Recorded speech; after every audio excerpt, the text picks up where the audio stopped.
Bismillahirrahmanirrahim. Assalamualaikum warahmatullahi wabarakatuh.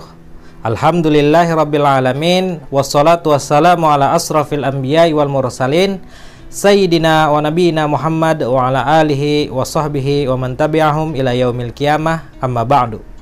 Bagaimana kabarnya siswa-siswi kelas 10 Madrasah Aliyah Negeri 1 Balangan? Semoga selalu sehat dan tetap bersemangat di dalam menjalani pembelajaran jarak jauh seperti saat ini. Bertemu lagi dengan saya di mata pelajaran usul fikih untuk kelas 10. Di pertemuan kali ini kita akan masuk ke pembahasan utama ilmu usul fikih. Setelah sebelumnya kita belajar tentang materi pendahuluan. Nah, di pertemuan kali ini kita akan masuk ke salah satu pembahasan utama di bidang ilmu usul fikih. Seperti yang sudah kita pelajari di pertemuan-pertemuan yang lalu, bahwa salah satu objek pembahasan dari ilmu usul fikih itu adalah tentang sumber-sumber hukum atau masadirul ahkam. Disebut juga dengan istilah dalil-dalil syara' atau al-adillah asy-syar'iyyah. Yang dimaksud dengan sumber-sumber hukum atau dalil-dalil syara' itu adalah sumber atau dalil yang dijadikan sandaran di dalam menetapkan hukum. Ketika kita bicara tentang apa hukumnya sholat 5 waktu. Nah, hukum sholat 5 waktu adalah wajib. Mana dalilnya? Mana sumbernya? Nah, itu adalah bagian dari pembahasan ilmu usul fikih. Begitu juga dengan hukum-hukum lainnya. Hukum perbuatan ini adalah haram, hukum perbuatan ini adalah makruh, atau perbuatan ini adalah sunnah. Tentu harus ada sumber dan dalil yang menunjukkan bahwa suatu perbuatan itu ada hukumnya. Sumber-sumber hukum istilahnya adalah masadirul ahkam atau disebut juga dengan dalil-dalil syara' al-adillah asy-syar'iyyah. Jadi tidak usah bingung tentang kedua terminologi ini karena mereka menunjuk pada satu pembahasan yang sama. Kadang mungkin di suatu kitab menggunakan istilah masadirul ahkam, tapi di kitab yang lain menggunakan istilah dalil-dalil syara' atau al-adillah asy-syar'iyyah. Sumber-sumber hukum itu terbagi menjadi dua macam. Yang pertama adalah sumber hukum yang disepakati. Disebut juga dengan masadirul ahkam al-muttafaq 'alaiha. Dan kedua adalah sumber-sumber hukum yang diperselisihkan atau masadirul ahkam al-mukhtalaf fiha. Sumber hukum yang disepakati itu adalah sumber-sumber hukum yang disepakati oleh seluruh ulama tanpa ada perselisihan pendapat ulama dari berbagai mazhab.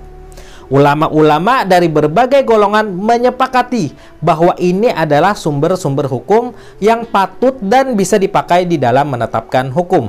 Adapun sumber hukum yang diperselisihkan itu adalah sumber-sumber hukum yang para ulama dari berbagai mazhab saling berbeda pendapat tentang keabsahannya sebagai sumber hukum. Ya, misalkan mazhab satu memakai sumber hukum istihsan. Mazhab yang kedua memakai sumber hukum istishab.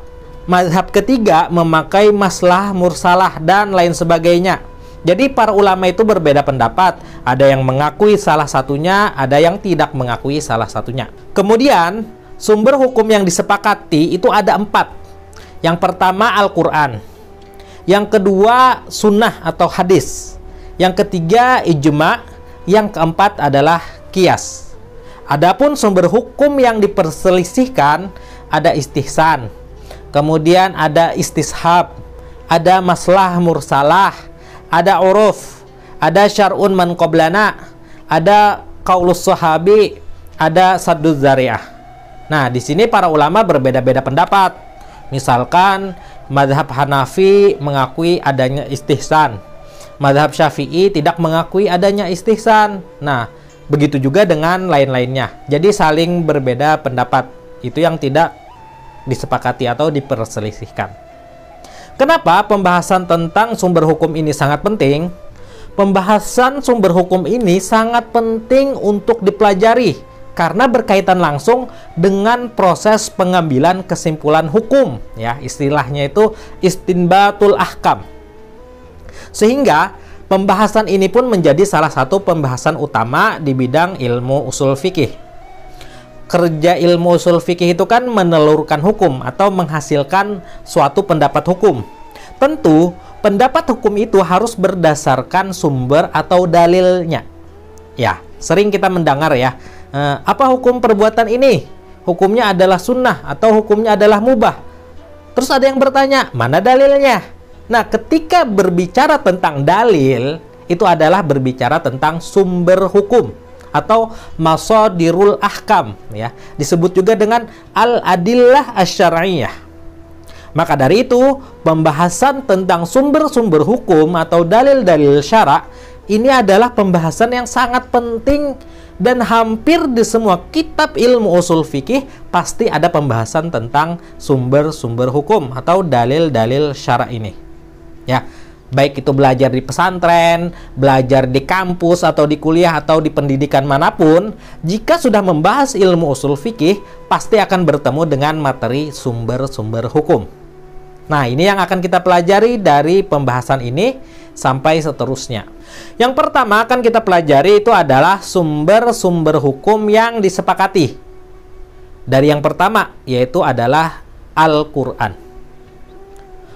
Sumber hukum yang pertama yang akan kita pelajari adalah Al-Quran. Apa itu Al-Quran? Nah, kira-kira adakah siswa-siswi di sini yang bisa memberikan penjelasan atau definisi tentang apa itu Al-Quran? Kita sering membaca Al-Quran, tetapi apa itu Al-Quran? Oke, kita lihat definisinya secara bahasa terlebih dahulu. Kata Al-Quran merupakan bentuk masdar atau isim masdar dari kata qara'a yaqra'u yang mengikuti wazan fu'lan. Qara'a itu kan ya, kalau ditasrifkan di ilmu shorof itu qara'a yaqra'u qur'an wa maqra'an fahuwa qari'un wa dzaka maqru'un iqra' la taqra', maqra'un maqra'un miqra'un. Nah, itu tasrifnya. Dan kata qara'a ketika dalam bentuk wazan fu'lan dia berubah menjadi kata Qur'an. Nah, ini pentingnya belajar bahasa Arab ya. Secara etimologi atau secara bahasa, Quran artinya adalah bacaan ya, atau yang dibaca, atau yang dilihat, atau yang ditelaah. Kemudian penambahan alif lam pada awal kata menjadi Al-Quran memiliki makna kekhususan. Kata Quran berubah menjadi ma'rifah sehingga jadi memiliki makna khusus tentang sesuatu yang dibaca itu, yaitu bacaan yang diyakini sebagai wahyu Allah Subhanahu wa Ta'ala. Ketika kita menyebut Al-Quran, meskipun secara bahasa artinya adalah bacaan biasa, tetapi ketika ditambah dengan kata al di depannya menunjukkan sesuatu yang khusus, bacaan yang khusus ya. Apa yang khususnya? Yaitu bacaan yang kita yakini itu adalah wahyu Allah Subhanahu wa Ta'ala. Berbeda dengan bacaan-bacaan lainnya, berbeda dengan bacaan biasa, berbeda dengan bacaan novel, berbeda bacaan komik dan lainnya. Ketika ditambah dengan alif lam atau al di depannya, maka Quran tadi berubah menjadi ma'rifah, Al-Quran, sesuatu yang khusus. Apa khususnya? Bacaan yang berasal dari wahyu Allah Subhanahu wa Ta'ala. Adapun secara istilah, banyak definisi tentang Al-Quran. Para ulama merumuskan beragam definisi tentang Al-Quran. Tetapi ada definisi yang paling lengkap yang saya pilih, yaitu ya, Al-Quran huwa kalamullah al-mu'jiz al-munazzal ala khatimil anbiya wal mursalin biwasitatil amin Jibril alaihissalam al-maktub fil masahib al-mangkul ilaina bitawatturi al-muta'abbud bitilawatih al-mabdu bisuratil fatihah al-makhtum bisuratin nas. Ini adalah definisi yang paling lengkap di antara definisi-definisi Al-Quran lainnya. Kita baca lagi ya.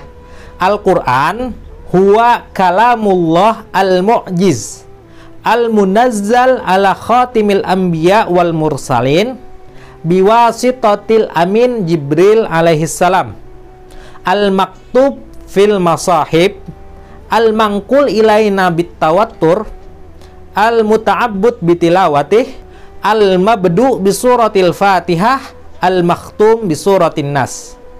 Agak sulit untuk dihafal, jadi tidak perlu dihafal secara khusus ya. Artinya yaitu Al-Quran adalah kalam Allah yang merupakan mukjizat yang diturunkan kepada penutup para nabi dan rasul, yaitu Nabi Muhammad SAW, melalui perantara malaikat Jibril yang tertulis di dalam mushaf, diriwayatkan sampai kepada kita secara mutawatir. Membacanya merupakan ibadah, dimulai dengan surah Al-Fatihah dan diakhiri dengan surah An-Nas. Ada sedikit-sedikit pemahaman kan setelah membaca terjemahnya? Oke, kita baca lagi definisi ini ya. Kita fokus. Al-Quran huwa kalamullah al-mu'jiz. Al-Quran adalah kalam Allah yang merupakan mukjizat. Al-munazzal ala khatimil anbiya wal mursalin. Diturunkan kepada penutup para nabi dan rasul, yaitu adalah Nabi Muhammad SAW, biwasitotil amin Jibril alaihissalam, melalui perantara malaikat Jibril alaihissalam. Al-maktub fil masahib, yang tertulis di dalam mushaf. Al-mangkul ilaina bitawattur, diriwayatkan sampai kepada kita secara mutawatir. Al-muta'abbud bitilawatih, membaca Al-Quran merupakan suatu ibadah ya, membacanya merupakan ibadah. Al-mabdu bisuratil Fatihah, dimulai dengan surah Al-Fatihah. Al-makhtum bisuratin Nas, dan diakhiri dengan surah An-Nas. Sudah lebih mudah dipahami kan ya. Tetapi ada poin-poin atau unsur-unsur yang harus kita perhatikan ketika mendefinisikan apa itu Al-Quran. Unsur-unsurnya yaitu adalah yang pertama, kalamullah subhanahu wa ta'ala. Jadi Al-Quran itu adalah kalam Allah, bukan perkataan Nabi Muhammad, bukan perkataan ulama, bukan dongeng-dongeng atau cerita-cerita umat terdahulu, bukan. Al-Quran adalah kalam Allah subhanahu wa ta'ala. Unsur yang kedua yaitu adalah al-mu'jiz, bahwa Al-Quran diturunkan sebagai mukjizat bagi Nabi Muhammad SAW. Al-Quran adalah mukjizat terbesar yang diberikan kepada Nabi Muhammad. Kemukjizatan Al-Quran itu bisa dilihat dari berbagai aspek, misalkan tata bahasa dan susunan kalimatnya. Al-Quran memiliki susunan kalimat yang sangat indah. Ketinggian bahasa Arabnya juga ya itu tidak bisa ditiru oleh para penyair manapun. Kemukjizatan Al-Quran itu juga bisa dilihat dari informasi dan pengetahuan ilmiah yang dikandungnya. Banyak informasi-informasi ilmiah atau ilmu pengetahuan yang dimuat atau disampaikan di dalam Al-Quran. Bahkan orang-orang terdahulu itu sampai tidak mempercayai ini informasi apa. Ini informasi yang tidak masuk akal bagi mereka ya. Tetapi informasi ilmiah yang disampaikan oleh Al-Quran itu dapat dibuktikan pada era modern saat ini. Karena di era modern ilmu pengetahuan dan teknologi sudah semakin berkembang. Dan hal itu bukanlah sesuatu yang bisa dikarang-karang atau dibuat-buat oleh Nabi Muhammad jika itu bukan informasi dari Allah Subhanahu wa Ta'ala. Juga tentang cerita umat terdahulu, itu juga suatu mukjizat di dalam Al-Quran. Nabi Muhammad tidak pernah berhubungan dengan umat-umat terdahulu, tidak pernah mempelajari kitab-kitab suci mereka ya, karena Nabi Muhammad itu tidak bisa baca dan tulis. Tetapi di dalam Al-Quran Allah menceritakan hal tersebut, sehingga itu menjadi mukjizat bagi Nabi Muhammad saat menghadapi atau saat berbicara dengan orang-orang Yahudi maupun Nasrani. Unsur selanjutnya yaitu adalah al-munazzal ala khatimil anbiya wal mursalin, bahwa Al-Quran itu diturunkan kepada Nabi Muhammad SAW. Ya, kalau kalam Allah yang diturunkan kepada Nabi Musa itu disebut dengan Taurat. Kalam Allah yang diturunkan kepada Nabi Ibrahim disebut dengan Suhuf Ibrahim. Kalau kalam Allah yang diturunkan kepada Nabi Isa disebut dengan Injil. Adapun kalam Allah yang diturunkan kepada Nabi Muhammad itu disebut dengan Al-Quran. Biwasitatil amin Jibril alaihissalam, melalui perantara malaikat Jibril. Kemudian unsur selanjutnya adalah al-maktub fil masahib. Al-Quran itu tertulis di dalam mushaf. Ini adalah mushaf. Sedangkan yang tertulis di dalamnya, untayan kalimat yang termaktub di dalam mushaf itu disebut dengan Al-Quran. Tetapi ini disebut dengan mushaf. Kemudian al-mangkul ilaina bitawatturi, yang turun atau sampai kepada kita secara mutawatir. Nanti kalau kita belajar ilmu hadis, kita akan mempelajari apa itu mutawatir. Al-Quran turun sampai kepada kita secara mutawatir. Artinya, Al-Quran sampai kepada kita diriwayatkan oleh banyak orang. Dari setiap generasi, setiap zaman itu banyak yang menghafal Al-Quran. Banyak yang mempelajari Al-Quran, sehingga tidak ada perubahan di dalam ayat Al-Quran tersebut. Al-Quran senantiasa terjaga, insya Allah. Dari setiap generasi, banyak qori, banyak hafiz yang menghafal Al-Quran. Sehingga Al-Quran itu senantiasa terjaga dari semenjak Nabi Muhammad wafat sampai sekarang. Tidak ada perubahan satu ayat pun di dalam Al-Quran. Yang dimaksud dengan mutawatir, yaitu adalah setiap generasi itu banyak yang meriwayatkan, banyak yang menghafalnya. Dengan demikian sangat mustahil terjadi perubahan bahkan satu huruf pun di dalam ayat Al-Quran. Unsur lainnya yaitu adalah al-muta'abbud bitilawatih, bahwa membaca Al-Quran itu dianggap suatu ibadah. Ini karakteristik Al-Quran yang berbeda dengan bacaan-bacaan lainnya. Bahwa ketika kita membaca ayat Al-Quran, itu secara otomatis kita sudah melakukan suatu ibadah. Ya, kalau kita membaca bacaan yang lain dengan niat yang baik, tujuan yang baik, cara yang baik, ya bisa jadi itu menjadi suatu ibadah. Tetapi Al-Quran secara otomatis ketika kita membacanya itu adalah ibadah. Dan itu berbeda dengan bacaan-bacaan lainnya.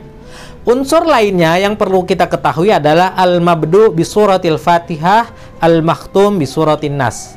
Bahwa Al-Quran itu dimulai dengan surah Al-Fatihah dan kemudian diakhiri dengan surah An-Nas. Kalau kita sudah mengetahui unsur-unsur definisi Al-Quran tadi, maka kita akan lebih mudah mengingatnya. Bahwa Al-Quran itu adalah kalam Allah sebagai mukjizat yang diturunkan kepada Nabi Muhammad SAW melalui perantara malaikat Jibril. Al-Quran itu tertulis atau termuat di dalam mushaf, diriwayatkan sampai kepada kita secara mutawatir, membacanya juga dianggap suatu ibadah. Al-Quran dimulai dengan surah Al-Fatihah dan diakhiri dengan surah An-Nas. Nah, kira-kira lebih mudah mengingat dan menghafalnya ya. Itu adalah definisi Al-Quran secara lengkap. Selanjutnya yang akan kita bicarakan adalah tentang kehujahan Al-Quran, atau bagaimana Al-Quran dianggap sah sebagai sumber hukum. Sebagaimana sudah kita ketahui bahwa Al-Quran itu adalah bersumber dari Allah Subhanahu wa Ta'ala untuk dijadikan pedoman hidup bagi manusia. Dengan demikian, Al-Quran secara otomatis ditetapkan sebagai sumber utama bagi hukum Islam yang mengatur kehidupan kita di dunia ini, sekaligus juga sebagai dalil utama fikih. Setiap perilaku kita itu harus sejalan dengan Al-Quran, karena Al-Quran adalah pedoman atau aturan yang diturunkan oleh Allah untuk manusia.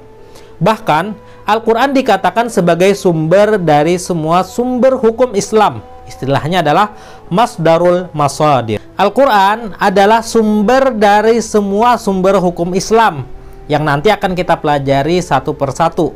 Jadi Al-Quran ini adalah posisinya memang lebih tinggi. Jika tidak ada jawaban di dalam Al-Quran, baru kita melihat ke sumber hukum lainnya.